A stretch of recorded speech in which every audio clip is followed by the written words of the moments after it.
of what side you're on, political side. We have a real journalist in Nevada. We have, and on a personal note, I've witnessed it. I mean, I go up to Carson City, and this gentleman is just absolutely working so hard. And I know he doesn't like me to talk about him, and he's getting embarrassed, but we have to do this. We don't know how many times we're going to get Jon Ralston here. He's a true journalist, and I'm just absolutely honored. I think we all should be honored to have him as our first guest. Let's give him a round of applause and let him introduce himself, and then we'll get started. A couple words, and then we'll get started. Oh, only one of the mics works? What kind of chamber is this? Here we go. No, this is the introduction. Then they go on. Oh, I see. Okay. Well, it's a pleasure to be here. It's a real honor to be here at the announcement of Peter Guzman's campaign for governor. I really appreciate being able to be the first person to interview him about his future political plans. County commissioner? He wants an even more powerful position than governor. He's smart. It's very smart. I do the interview, John, here. Anyhow, it is a pleasure to be here, and of course, it is amazing to be here with a legend like Otto Morita, who was here, as you all know. He was the only Spanish speaker when the state constitution was written in 1864, and he was there. and so it's great to be here with Otto. He and I have gone round and round for 30 years, Otto. Can you believe that? 30 years, it's true. And only one of us is aged. So back to you, boss. Thank you. Now that's an introduction. So, mics are on. Are they? You Yes. sure? Doesn't Go sound ahead. like it. Go ahead. Check. I don't think it's on. You want me to turn it on? Okay, so technical difficulties. I had a loud voice. Probably everyone can hear me anyhow. No, we fix things here. All right. You've had technical difficulties before. All right. Not a problem. Sounds good. Can you hear me in back? Good. Much better. I'm sorry to hear that. Okay. So let's start with 2016. It was an incredible year, right? Election-wise. I know you love to talk about your results. So tell us how right you were in regards to elections in 2016. How right were you? Tell us how right you were. I did not write these questions, by the way. These are his questions. Listen, I saw what was happening during the early vote, and I made some predictions based on that, which I always do. The Democrats did what they needed to do. I mean, many of you in this room understand how this works, and what the Reid machine has been able to do in the past is build up this huge lead during early voting, 2 weeks, that no matter how bad election day goes, that the Democrats are going to still do pretty well. Well, election day went pretty badly for the Democrats this time, but they had built up enough of a firewall that Hillary Clinton won the state, not by a lot, that Catherine Cortez Masto beat Joe Heck, not by a lot. And then they swept the victories, and Reuben Key was going to win no matter what, and in the legislature, taking both houses. And Jackie Rosen would not be a congresswoman if they had not built up that firewall. So if you're asking me, did I predict all of those outcomes, Peter, I think you know the answer to that. Yes, he did. Yes, he did, and that's still pretty amazing to me. Do you think, in regards to Reuben Kewit's seat, can he hold that? Can he? Well, he should hold it. I think that the Republicans are already scheming to beat him in 2018, because that's how these things work. As some of you know, the 2018 campaign season started on November 9th. But listen, there is no way that he should lose that seat. The Crescent Hardy beating Stephen Horsford is one of the biggest upsets in the history of Nevada politics. But it's going to depend on a lot of things. Nobody knows what the landscape's going to look like this afternoon, much less next year, right? So will Donald Trump be a disaster, and will that hurt all Republicans? Will he not be a disaster, and will he have high approval ratings? That'll affect everything that happens. But Reuben Kewin should have that seat as long as he wants it. In regards to surprises, any surprises 2016 that you saw?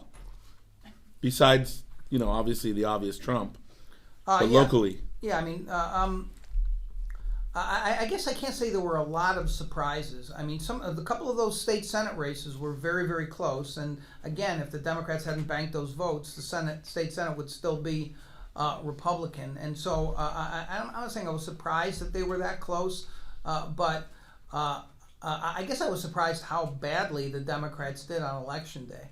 Yeah. In regards to Joe Heck and Catherine Cortez Masto, tell us in your opinion why you think Heck lost and why she won. Well, it's again, that race is pretty close. I think it was about 27,000 votes statewide, which is not a big margin. But a few things happened. Again, I'll keep going back to the early voting and the ability of the Reed machine to turn out those voters. I think that Joe Heck made a huge mistake with Donald Trump that a lot of other candidates didn't. You either stick with the guy and say you're with him the whole way, or you disavow him early on. He did neither of those things. He stuck with him, then he disavowed him, then he tried to go back a little bit, then disavowed him again. And you know, voters, no matter whether you support Trump or not, they don't like that. And it's not liked, by the way, Joe Heck either. Based on my knowledge of Joe Heck, and I've known him since he was in the legislature, I think he mishandled that very, very badly. But I think it would have been very, very tough for him to win that race, considering the Democratic wave in Nevada. But the Trump vacillation did not help him. Yeah, I would say the same question for Hardy. Why did he lose, and why did Rubin win? Yeah, well, Hardy was an underdog for re-election from the moment that he won that seat, and you know, Reuben Keenan won that because the culinary machine was just fantastic. Reuben Keenan was not even showing up in the polls in the primary, but it was the beneath the surface work of the culinary union that elected him, and then made sure that he held on during the general election. The race was relatively close considering the Democratic advantage there, but it's political malpractice for a Democrat to ever lose that seat, and so he should have won that race, and he did. And my guess is he'll get reelected, assuming he doesn't run for something else already. Yeah, and that's always out there, right? Well, the Democrats have no bench left. That was decimated in 2014. So you're going to have people who were just elected to office, such as Reuben Keenan or Jackie Rosen or some others, who are going to be floated. There's 6 constitutional races up in 2018, right? And a U.S. Senate race. And the Democrats don't have any obvious candidates in some of those races. And so people who do well, even if they're in their first term, are going to be mentioned as possible candidates. That's very interesting. What about the Hispanic vote in those 2 races? Do you think that had a major impact or no impact? I think the Hispanic vote had a huge impact in this state, and it has the last 3 cycles. We just ran in the Nevada Independent. Have you heard of the Nevada Independent? Everyone say yes, or you're in big trouble. And we're going to get to that. And we're going to get to that. That's it. Yeah, you should have started with that. Anyhow, we just ran a piece over the weekend. A couple of professors have been analyzing the Hispanic vote throughout the country, especially in states with a heavy Hispanic population. As you may know, there's one firm that does all the exit polling for the networks, and they essentially are the ones who came out with the finding based on exit polls that Trump did much better with the Hispanic vote than anyone ever thought, that he got maybe close to 30%. In some places, which intuitively makes no sense, right? And so these professors didn't just do exit polling; they went and actually looked at the data in who voted, and they did some very scientific analysis. It's on our site; you should go check it out. And the Hispanic vote was a landslide for Cortez Masto and for Hillary Clinton here, and it was a huge factor, especially since both those races were close. What about Trump? Why did he lose Nevada? What's the factors of why he lost Nevada and won so many other states? And this is, I'm going to be talking in past tense here because it doesn't exist anymore. The Democratic machine was formidable.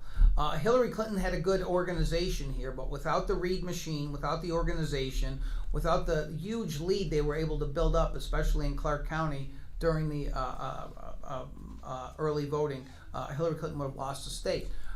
She won the state, but she only won it by a couple of points. And that's because the Republicans had a huge election day, especially in rural Nevada. So the Democratic machine that existed under Harry Reid is one of the best political organizations in the history of this country based on what it was able to accomplish. So that's why she won. That's why, part of the reason at least, that Obama won twice here too. Yeah. Do you think Trump's loss, how much did that factor into Heck and Hardy's loss? Did that matter together? As I mentioned, I think Hardy was going to lose unless a miracle occurred, but I do think it affected Heck. As I mentioned, He just did not navigate that very well. Now, a lot of candidates for Congress and Senate across the country had trouble with Trump, right? And they didn't know what to do, whether they should hug him or run away from him.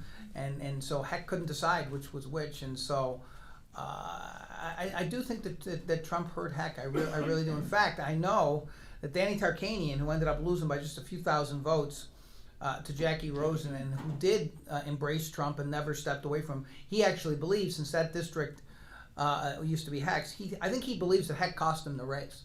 Wow. I think he actually believes that, yep. Wow.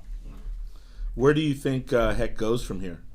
Good question. He's essentially disappeared since the election. I don't think too many people have talked to him. He's got to be devastated. I don't know how many people know the history of this, Peter, but Joe Heck did not want to run for the U.S. Senate. He was the obvious second choice after Sandoval decided not to run. But he really did not want to run. But he was essentially talked into it by the national Republicans and made some promises, some of, maybe even most of which were fulfilled. But he really didn't want to run. He was considered an up-and-comer in the Republican House, and now that's all gone. And so I think he has to be devastated, because he is a better candidate in terms of performance on the trail than Catherine Cortez Masto, although I think she improved a lot during the campaign. And so he's just got to be very, very upset about this. And so he's a relatively young guy, and by the way, at my age, I consider anybody 50 or below relatively young. And so I think that he could come back. The question is where.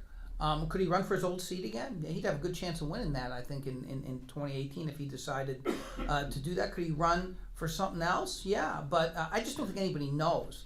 And I think these kinds of decisions, people get mad or elated right after an election, and they say, Reuben Kiewit may be thinking about running for the U.S. Senate now, for all we know, because he's so elated and getting a lot of good national attention. And Joe Heck may be saying, I'm never going to run again. I don't believe anything anybody says right after an election, because the emotions are high. It's emotion time, yeah. And so I just think we have to wait.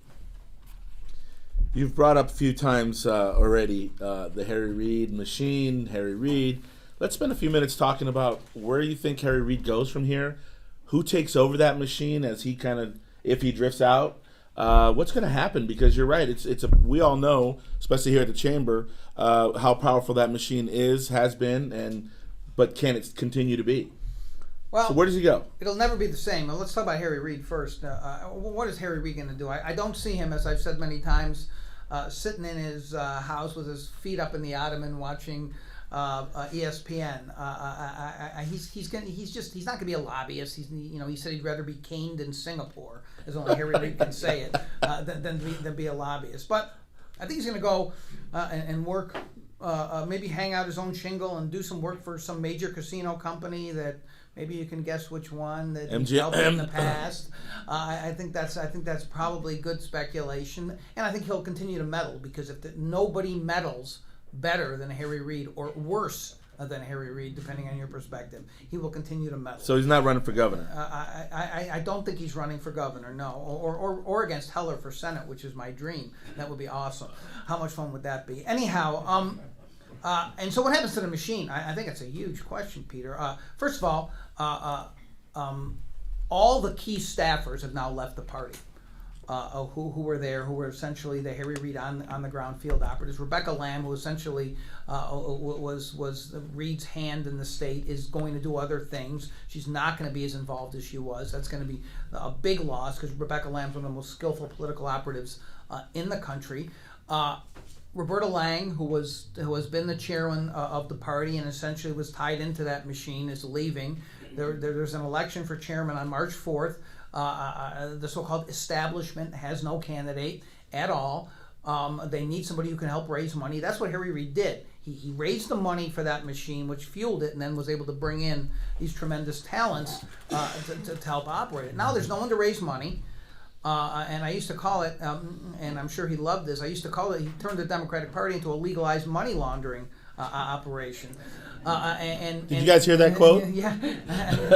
But they don't have that anymore. They don't have anybody on the national stage who can raise money like Harry Reid could. Dina Titus, Catherine Cortez Masto, Rubin can't raise money like that. But someone's got to take charge. And someone's got to start bringing in good people, or else they're going to be in big trouble.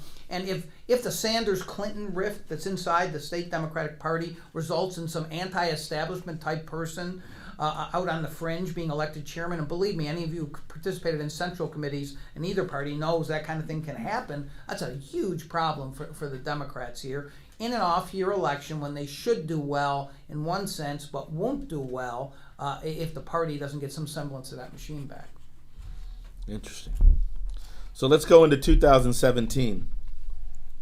Who's running for governor? Who's running for governor? Well, there's several people thinking about running for governor. Steve Sisolak looks like he's running for governor. He's got several million on hand, and you don't raise that much for a county commission race where you don't have an opponent, actually. So he's running unless something happens. Senate Majority Leader Ford wants to run. I don't think he's going to take on, I don't think he'll do it if it's a competitive race, because he can't raise nearly as much money as Sisolak. County Commission is the best place, other than governor, to raise money in this state. And Steve Klubeck, who has called everyone and said, I'm going to put $5 million in the race to seat it. He's already hired campaign people.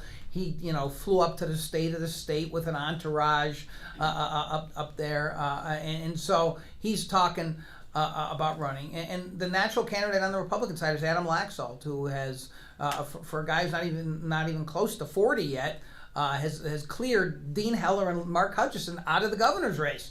That's pretty impressive, right? And so I think Laxalt could be formidable in that race should he decide to run, and I think he will run, barring some kind of personal decision that causes him not to. And so I think it's going to be a very interesting race. So I certainly think Sisolak and Laxalt are running. Tell me about Laxalt. It seems to me, and when I was just up in Carson City at the same time, it seems like he's got a lot of support in the North and the rules. He seems to have that locked up.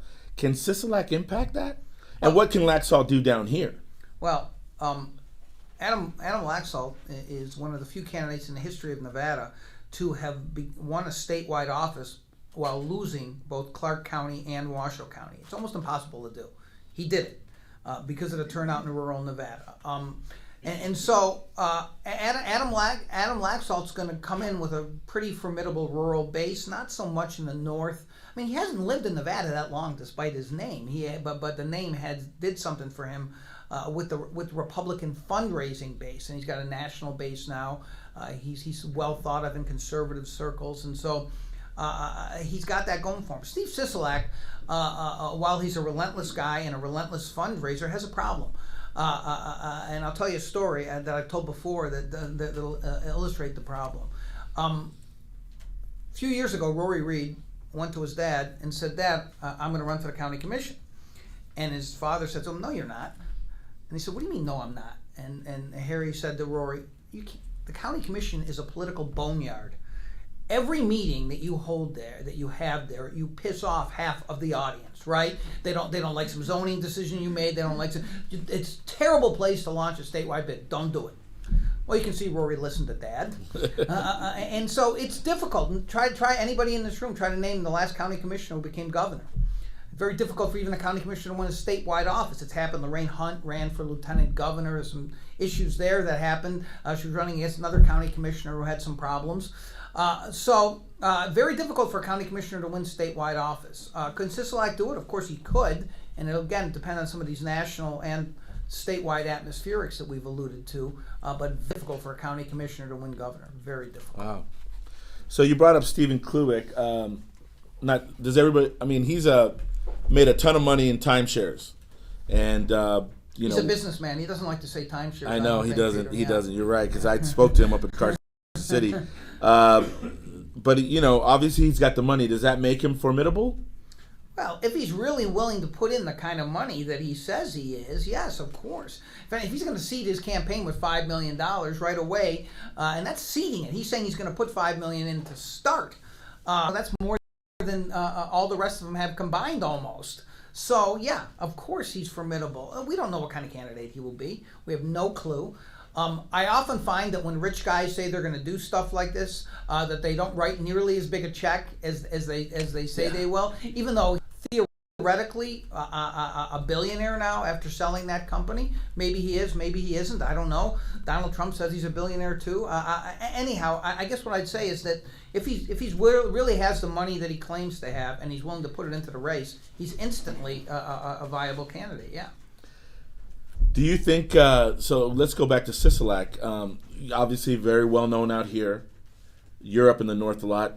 Is he well known in the rules? Is he well known up there? Can he break through that? Well, nobody knows who he is, but you can outside of Clark County, but you can buy name recognition, that's what a big war chest is for. Now, I've said this many times, and this hasn't changed that much in the 30 years I've been in Nevada. When we wake up in the morning in Clark County, most Clark County residents, we don't even think about the rest of the state, right? Las Vegas is where it's at. We don't think about what's going on in Reno. We don't really think about what's going on in rural Nevada. But they wake up every day thinking about us, thinking that we're coming for their water, we're coming for their money, and just because they're right. That doesn't make it less effective in politics, and it is. So he's going to have to make the case that he's not a Southern guy, which is very difficult, again, to do if you're a Clark County commissioner. Right now, you can win a statewide race, as Harry Reid proved, by winning only Clark County and losing all 16 other counties. But that's a difficult needle to thread, and so we'll see if he. Nobody knows who Steve Sisolak is outside of Clark County now. Wow. So there's always surprises. Is there going to be one in the governor's race? Is somebody going to come from out there that's well known, or maybe just not known? You're not running? See, no comment. Did you see that? I got to write this. Guzman refused to comment when asked a direct question. Please do. All right. The only wild card that I see out there is Steve Hill, who is the head of the governor's office of economic development and is a very well-liked and respected guy and wants to be governor. Very difficult for any Republican to beat Adam Laxalt in a primary. So I don't think he can do it through that route. So maybe Laxalt decides not to run. That's the only surprise I see. Although I will say that it is very early. Not everyone is as insane as I am and follows this stuff 24/7. Most people think, what are you talking about 2018 for now? So a lot can happen in the next year and a half. So we'll see. And I think it's possible Sisolak won't run. It's possible Ford would get into the race then. Who knows? Yeah. Let's go to local politics, because I think there's an interesting race. I think this is going to get very interesting for City Council with Michelle Fiore, who doesn't back down. I shared with John that I was recently having breakfast, and her table was a very popular table. Especially, I saw a lot of seniors coming over saying good morning to her. I think she's very formidable. I'd like to get your thoughts on that City Council race between Fiore, Ross, and Garvey. Has Chris Garvey filed yet? I know she's thinking of running. I don't think she's filed yet. I saw a fundraiser being thrown for her. Yeah. What's that? She had not filed as of last. That's what I thought. Okay, so she hasn't filed yet, but she is talking about running. I think the more people that get into that race, the better for Fiore. Listen, nobody turns out in off-year elections. The turnout is going to be tiny. The number of votes that it's going to take to win that race is going to be so small. And she has a base, and a very fervent base, as you saw at breakfast. And she has these spaghetti dinners at her house where she has the neighbors come, and she does them every week. And you add up a lot of spaghetti dinners and the attendance there, that may be enough to win that race. I think she has a real shot at that, and only because I'm a sadist. Do I kind of hope that happens, because just to see Carolyn Goodman have to deal with her is going to be absolutely hilarious. It's going to be a fun city council, there's no question. But that's pure sadism and has nothing to do with good government. As far you brought up the Goodman, so it sort of looks like the same scenario is trying to happen with the Ross family, right? Trying to turn it over to the wife. Can that happen? I mean, they're not the Goodmans.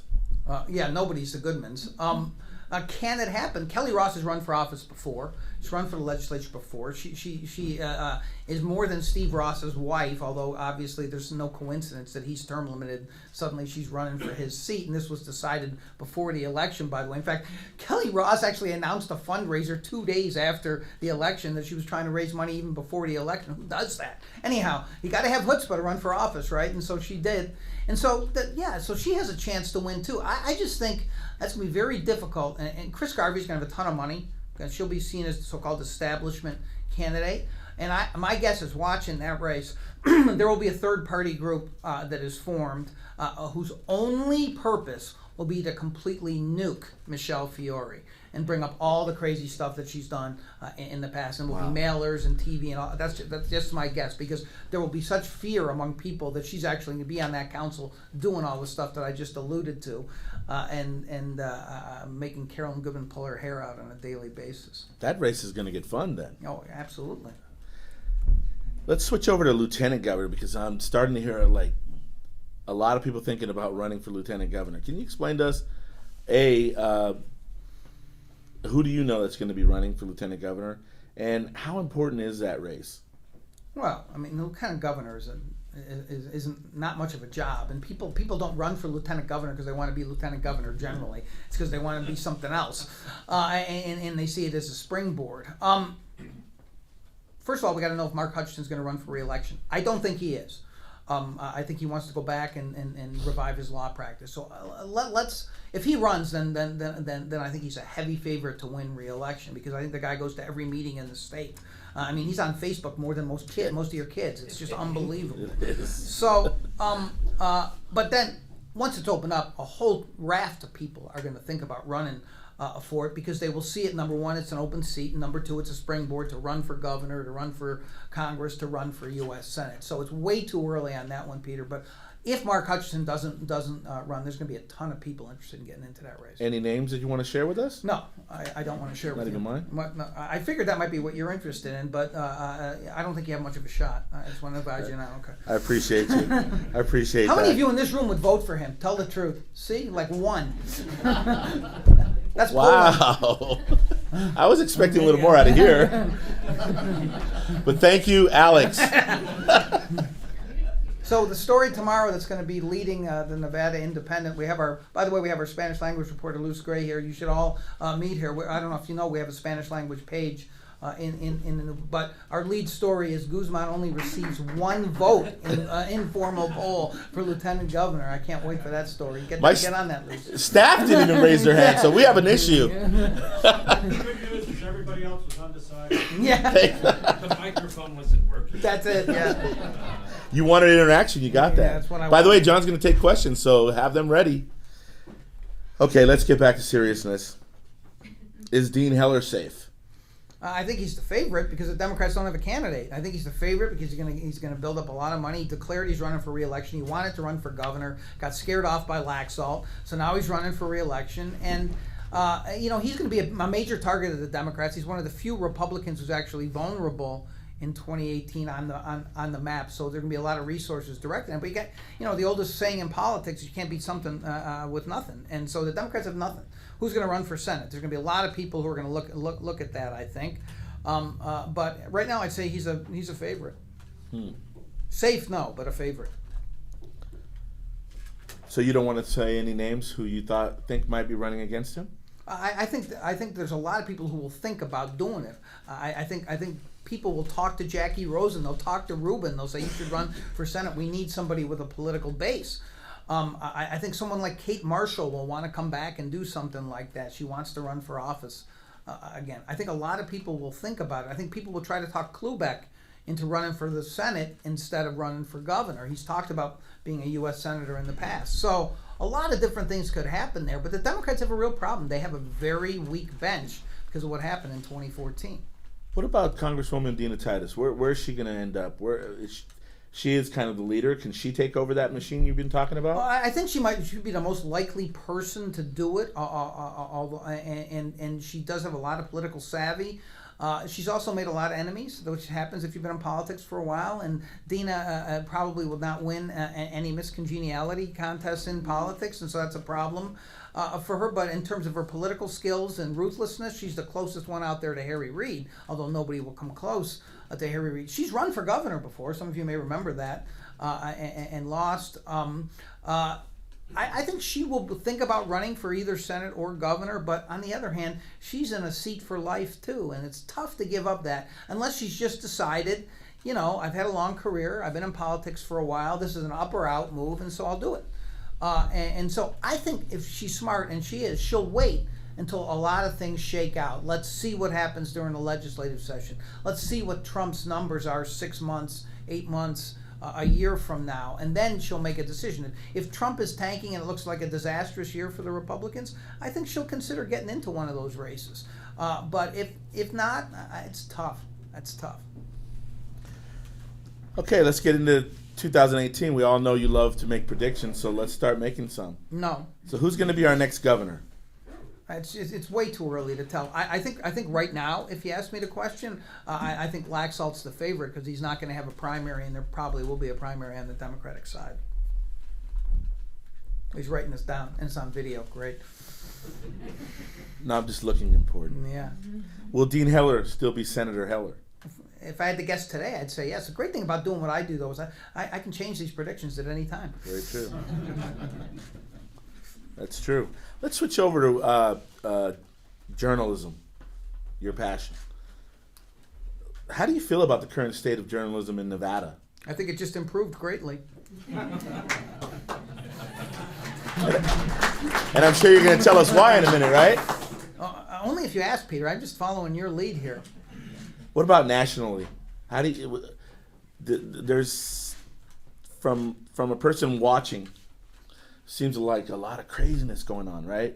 How to handle Trump? Who's gonna be able to interview him? Who's gonna be in that room? What about the state of journalism nationally? There's traditionally in the media, there's all this navel gazing that goes on after an election, like, what did we do wrong? What did we do right? This has been exacerbated because the general perception is that the media totally missed the Trump phenomenon, that nobody's saw it coming, and how do we miss it? Why were we not tougher on Trump? Why were we so easy on Hillary Clinton? All these kinds of things that are not true. By the way, the media was very, very tough on Trump, and certain voters did not care. The media was very, very tough on Clinton too. By the way, but not enough to cost her the election. And so the real problem is that a major candidate for president, and now the president of the United States, has made part of who he is, excuse me, to delegitimize the free press in this country. Whether you like the media, hate the media, whether you think the media did some bad things or not, this is incredibly ominous, yes, what he is doing. And he's doing it because he doesn't like to answer questions, and because he's a pathological liar. And if you have both of those characteristics, you do not want a robust free press in this country. It's very worrisome. I think a lot of the media outlets do not know what to do with him, and they haven't decided exactly how to cover him. Do you cover every tweet? Do you cover every utterance? He's the president. How do you ignore it? Right? How do you ignore it? But he's got 20 million Twitter followers, and he can go above your heads, and so you got to decide how you're going to cover him. And I don't think it's an easy decision. And I do think that this continuing campaign to delegitimize the media is a huge problem. Even if there's, and I'm sure there's some of the people in this audience besides Otto who hate the media. You can hate the media all you want, but if it's not free and robust and considered legitimate by the public, then we're not living in a free society. I know it sounds dramatic, but it's the truth. Yeah. And there's a reason that the First Amendment is the First Amendment, the first one that was written. So don't be misled. There's too many people out there who call themselves journalists who aren't really journalists. You set up a website. Not like the Nevada Independent, but you set up a website and you say you're a journalist and you're not. There are people who consider certain journalists more credible than others, and they don't always make good decisions because we've unfortunately developed into a validation culture, right? Liberals will only watch MSNBC, conservatives will only watch Fox, not to get information, but to confirm their own beliefs because they don't want to think about that there may be other ways to think about the world. It's very, very dangerous. And you have that And Trump realizes that, and so he's doing what he's doing. And it's very, very scary to me, not just as a journalist, but as a citizen, what he's trying to do. And this is not, believe me, this is not a partisan comment at all. I happen not to be a Democrat, but the bottom line is that it's very scary what he's doing. Very scary. Incredibly, you didn't mention CNN, and that is amazing that CNN kind of started that whole process on with Ted Turner way back in the day, and you didn't even mention CNN. Where do you think CNN falls into all this? Well, CNN is, Trump hates CNN more than ever now. Because CNN was the first to report on this dossier that exists, the intelligence dossier, without talking about the contents, but just reported that dossier had been shown to Trump and Obama before the election. That he blames them for doing that, and then BuzzFeed, I believe, quite irresponsibly published all of these unsubstantiated allegations about Trump. So he hates CNN more than ever. It's interesting because he and Jeff Zucker, the head of CNN, go way back. They were friends. CNN hired Corey Lewandowski in one of the worst journalistic malpractice cases ever to be a commentator while he was still being paid by the Trump campaign. And so, listen, there's some very good people who work at CNN. Nobody does a better job of questioning people on the national stage than Jake Tapper. But, they've done some things that are highly questionable. And when you're a cable news outlet and you're so concerned about competition and getting ratings or getting clicks in your website, you make bad decisions. And so that's been a problem for them. And again, it's very difficult to regain credibility once you've lost it. Very difficult.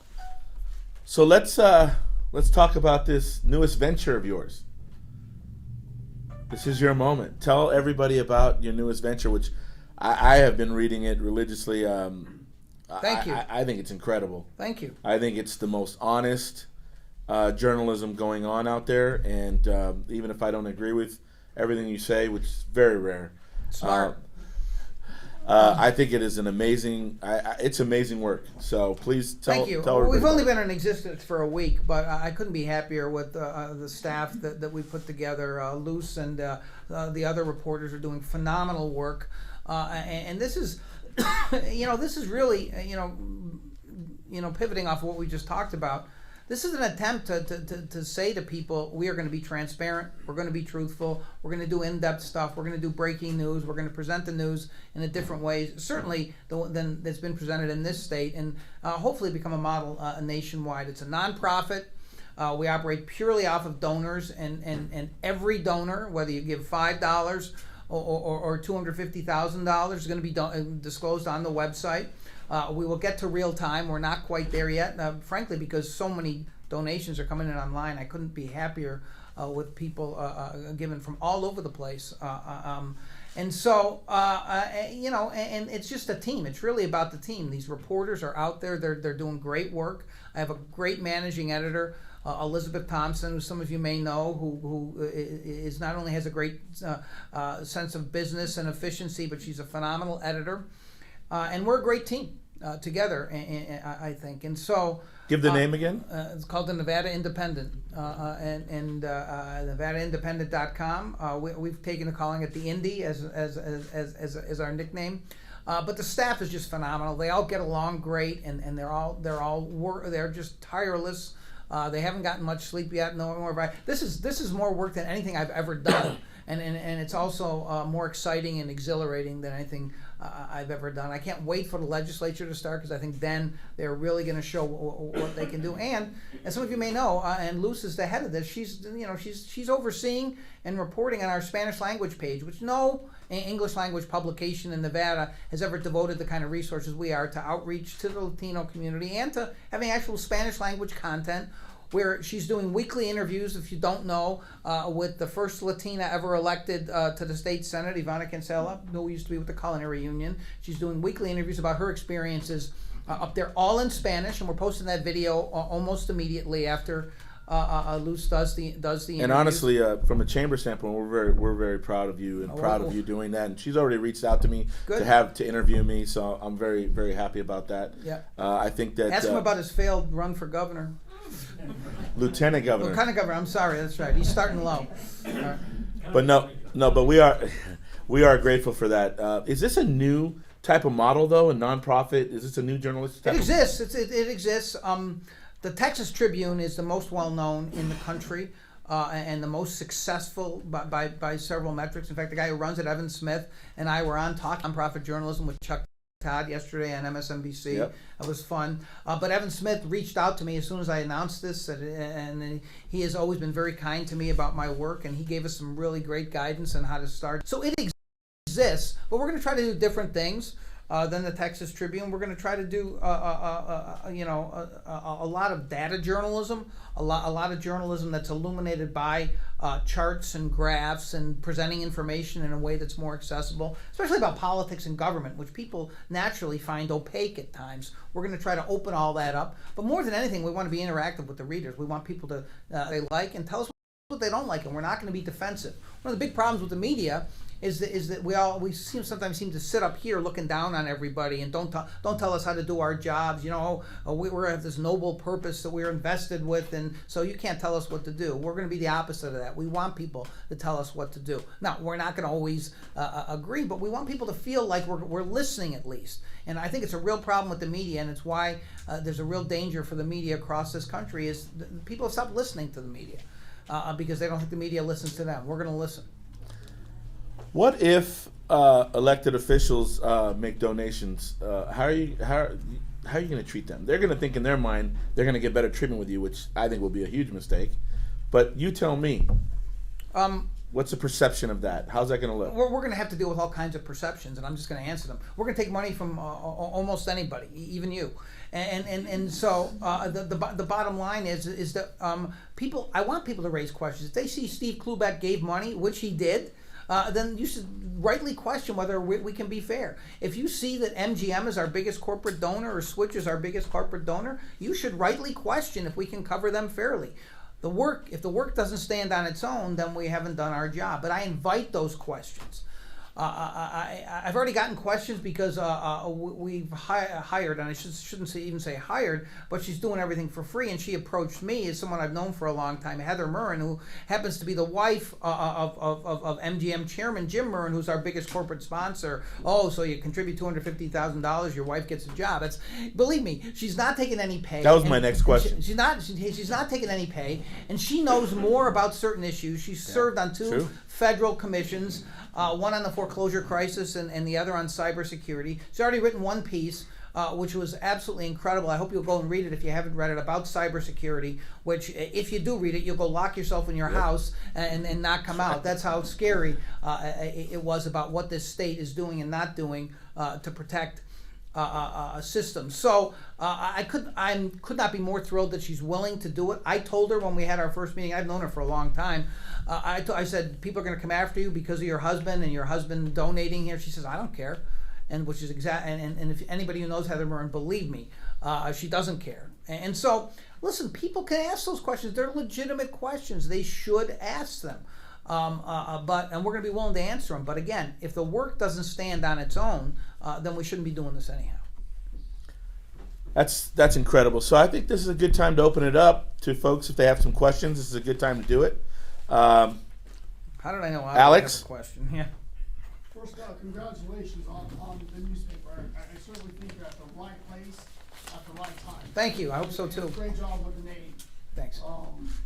My question is, why was the decision made not to take advertising dollars? In one hand, you're taking the donations and you're being transparent. Why not also be transparent, take advertising dollars, help the success of your endeavor? It's a great question. We thought about it a lot, and originally we thought we might take ads. There's several reasons why we decided not to take advertising. One is we thought it sent a good message at the beginning that we are a nonprofit, that we don't want to take ads. Second, have you ever been on any other websites and they have ads and they clutter the site and there's autoplay videos that come up, and it's annoying as hell, isn't it? Our site is so clean and elegant, I think. It's exactly what I envisioned. You can go on there. It's easy to find stuff. There's no ads popping up. There's no ads populating the homepage or the inside pages. So I like the look of that as well. Does that mean we'll never take ads? I'll be honest with you. I don't know. we might. The site has the ability, the way it's built, that we can insert ads at some point. But I don't want to if we don't have to. I just don't think it's not. I'm hoping we can make it work. We're not just going to operate always on donations. We're going to have special events. We're going to get grants from foundations, I hope. The fact is, by the way, also, that you can't make a ton of money right now, especially with a startup, with digital ads. Right? You're not going to make a lot of money. We're not getting 1 million unique hits a day yet. If we, we'll consider it based on how the endeavor goes. But we wanted to have a clean site. We wanted to say we're nonprofit, and so I'm happy with the decision. Another question, Otto? Is the newsletter or your newspaper weekly, and it's only digital, or it will be printed? It's not printed. It's not weekly either. It's a constantly updating site. We have content that is specifically slated for the morning, which when you wake up and then you different headlines. Yes, and then we will update it if there's stuff going on during the day. We will update it with stories during the day, as we've already been doing. And so it's a constantly updating website, like a Politico or the Washington Post or the New York Times. But there'll be no printed version of it at all. Soon coming an app. And an app is we're gonna come out with an app very soon, and by very soon I mean I hope within a few months, where you'll get alerts on your phone if you set them to when we've updated the site, and as many other apps work. And so there's many, when you start up something like this, and I had no idea, I've been told by some people, my brother does a lot with startups, and he said, you're going to think you thought of everything, and then you're going to find out that there's hundreds of things you didn't think of, and we're already at that stage. Why didn't you have an RSS feed? Well, we didn't have that, couldn't get that right away. Where's your search function? All that other stuff that's being built now. It takes a lot to build a website, and don't forget, I didn't get the funding for this locked in for 2 years, which is what I insisted on having before I would offer jobs to people like Luce. I wanted to make sure that they knew that we had a commitment to them for 2 years until right after the election. And so we had very short time frame to find a web developer and get this thing built. Considering the time that we have, I think it looks great, but it doesn't have nearly all the features I want it to have. And so there's all kinds of stuff that we're going to do with. And believe me, we're also finding out how many experts there are out there on web development who want to give us ideas, some of which have been great, by the way. They've helped us a lot. That people are even sending us code. Just put this code into your site, and it'll help you. So it's a work in progress, and we're proud that it's Nevada's. We're proud that we own it. So we have it. Our new chairman, Dan Tafoya. Hi. How are you doing? Big Good. fan. Thanks. Visit with you several times up in Carson City during past legislative sessions. The Nevada Independent, this legislative session, what do you think will be the #1 issue that you'll be reporting on most, or perhaps the most contentious? Wow. #1 issue. Yeah, I don't know if there's a #1 issue or not, Dan. I mean, the #1 issue in any session is the budget, because everything pivots off the budget. Since the economy has come back, the budget is not as interesting. And what really generally happens during legislative sessions is some issues suddenly crop up that cause problems. I think there's a couple things that are obvious, though. First of all, and we're tracking this on our site, and we just put up this morning our first chart on this.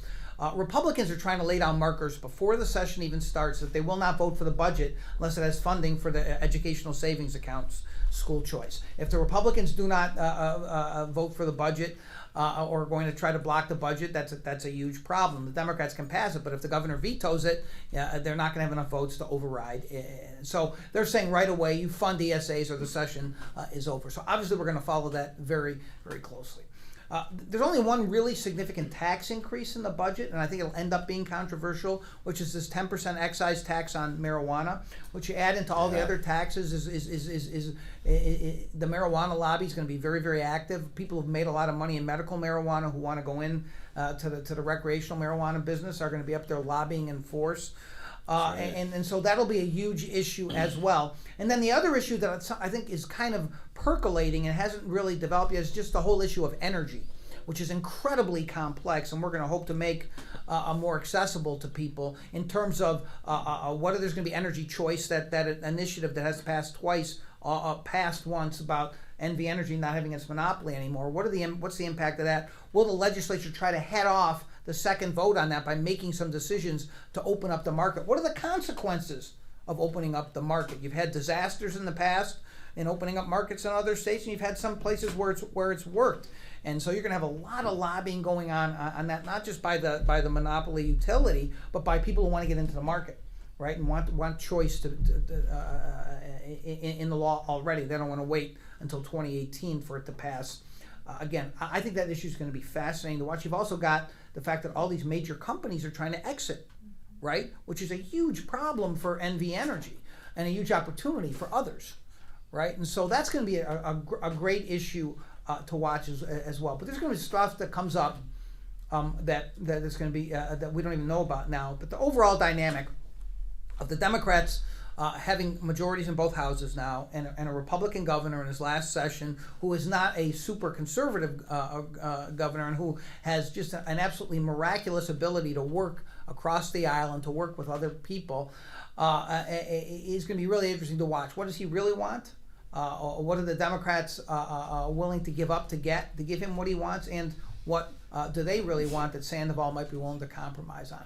It's going to be fascinating to watch, but the fact that the Republicans are willing before the session to lay down this marker on ESAs and say, hell no, unless it's in there, that's going to change the entire complexion of the session. Before I take the next question from my friend over here, I want to say that your father is a gaming legend. Stratosphere Hotel, we're grateful that we have that needle. And so Nevada Stupak, thank you for being here, and I know you have a question. Nevada, I haven't seen you in years. Yeah. You've grown up a lot since what was it, like 15 years ago? I've definitely seen you since because I've been watching your show. Well, thanks, I appreciate it. Yeah, this He is looks like his father. part of my question. He's better looking than his father. What are you talking about? Go on. But as a big fan of your show and really your interview style, I really admire. Plus your ability to land the biggest names in Nevada. I mean, look at this right here. Yeah. Yeah. You, Peter. I mean, I really admire that. And it's part of the reason I drew you here. Do you see yourself with a path back to main TV again, or do you see yourself interviewing people in the same way and putting those videos on the website? Is that still going to be part of what you do? It's a great question, this is an evolution for me. It's a different role for me. I spent 15 plus years on TV, 5 days a week, interviewing people. Big names and small, interesting people and not so interesting people. And I have to tell you, after the PBS show got canceled in the middle of last year, I did some real soul searching about what I wanted to do next. And it was interesting because my wife said to me, she said, you don't realize this, as much as you love what you do, you were coming home more often than not saying, I just felt like I was going through the motions, or that wasn't really a good show. And so I started thinking about it, and you do get burned out at anything, right? And especially something as, I'm not really an intense person, as you know, Peter, but you do something like that for 15 years, 5 days a week, Wears on you. I started thinking, maybe I want to do something else. As much as I loved it, and as much as the immediacy of TV and having someone captive there for 20 minutes, there's nothing like it. And I think I became a pretty good TV interviewer, and I got a lot of attention for some of those interviews, and it got me, contract with MSNBC, and I was able to do that kind of thing. I have to tell you, I haven't missed it for a second since I started this. I thought I might, and maybe I still will, but I have not. We are going to do video on the site. We already have Luce's interviews that we're posting. Will I do interviews that we will post on that site? Maybe eventually. I'm hoping that we'll do some special events. For instance, we'll do an event where I interview the governor on a stage at the Smith Centers, where you can come for free, but we'll have a corporate sponsor. Texas Tribune does a lot of that, and that's become 20% of their fundraising is from events like that. That I can see me being part of, but doing a TV show again, and some TV stations have reached out to do partnerships. I'm not really interested in that. I mean, this is not this venture, and some people will be surprised to hear me say it this way, but I really mean this venture is not about me. This is about the team that I've been able to put together, which I'm so proud of already, and the ability to run a news organization, which is really the one thing in my career I've never done. It's a different role.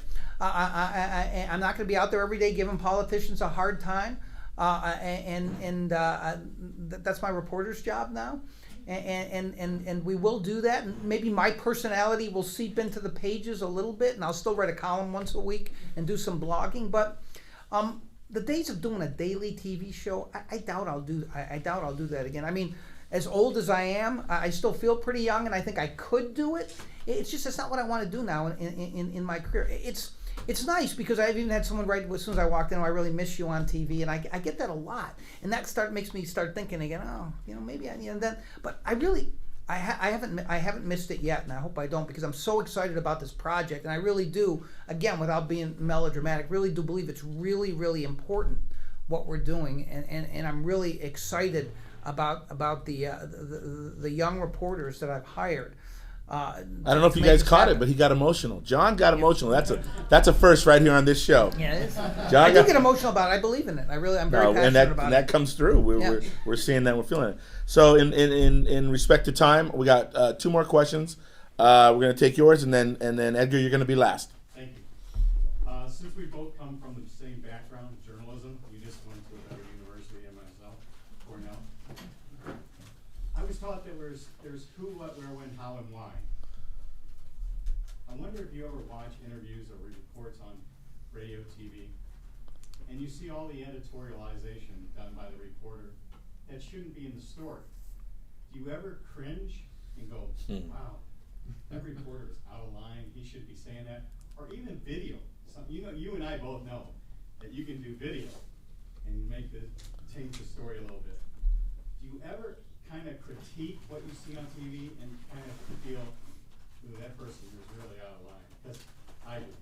Because I was just taught who, what, where, when, how, and why. Stay out of the story, just give the facts. And if you want to do an editorial, you do it on the op-ed page. Your thoughts? That was more of a speech than a question, wasn't it? Thank you. I yell at the TV a lot.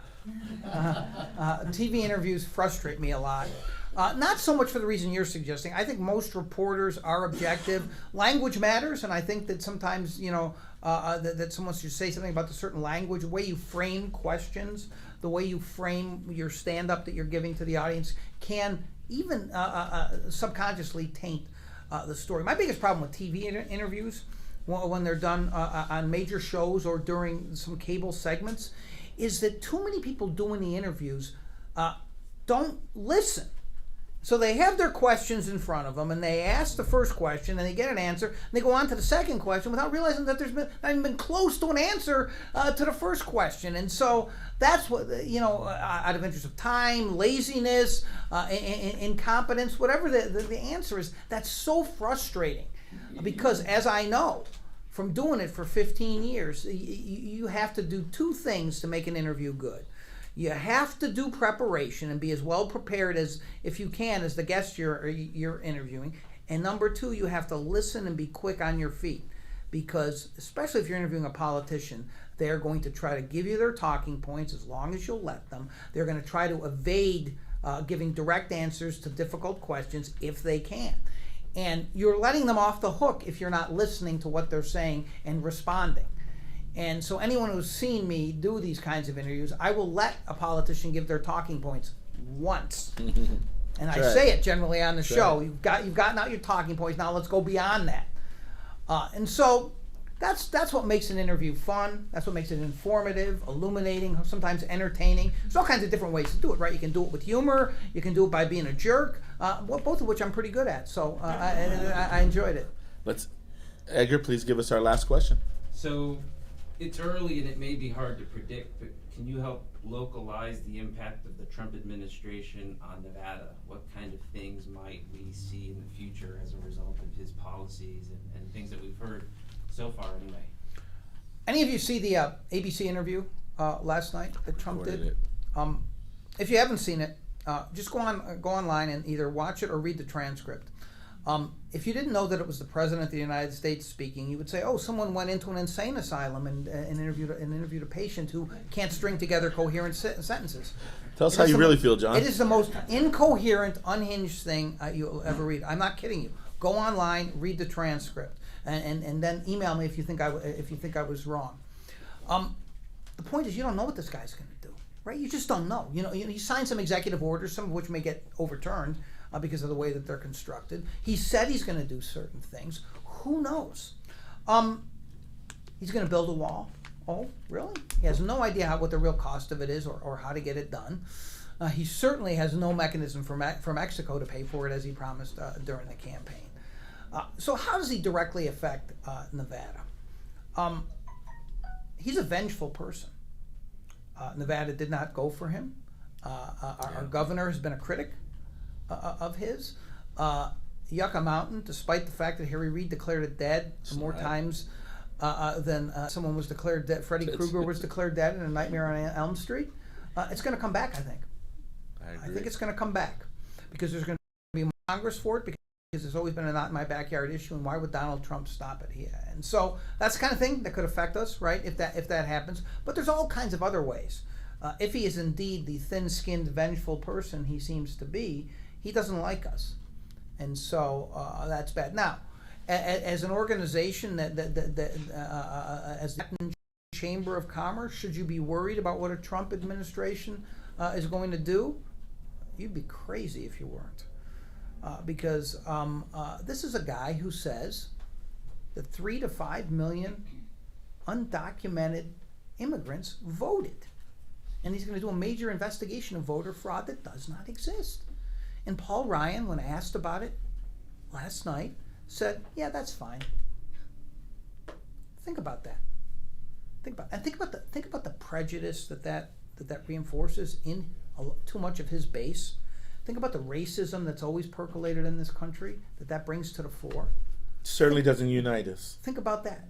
He has no interest in uniting us. So, again, not for partisan reasons, and I have a lot of problems, by the way, with how Hillary Clinton ran and conducted herself during the campaign and some of her positions. But early on, when people were making jokes about Trump, and don't get me wrong, I thought Trump was going to lose. I don't take any special standing here.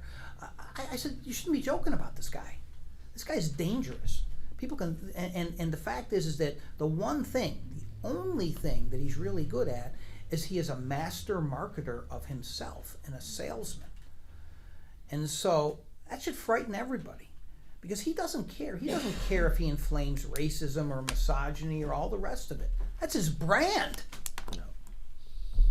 So I'm not so much concerned how it's going to affect Nevada. I am concerned, but I'm much more concerned about how he changes the whole dynamic and the ethos of political discourse in this country, and I think that's a real problem.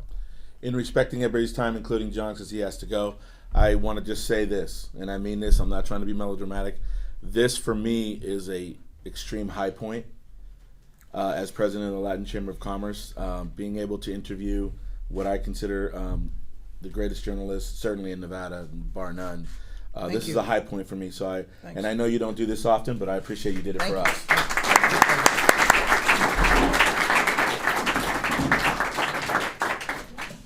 That was fun, John. That was a high point. I'm not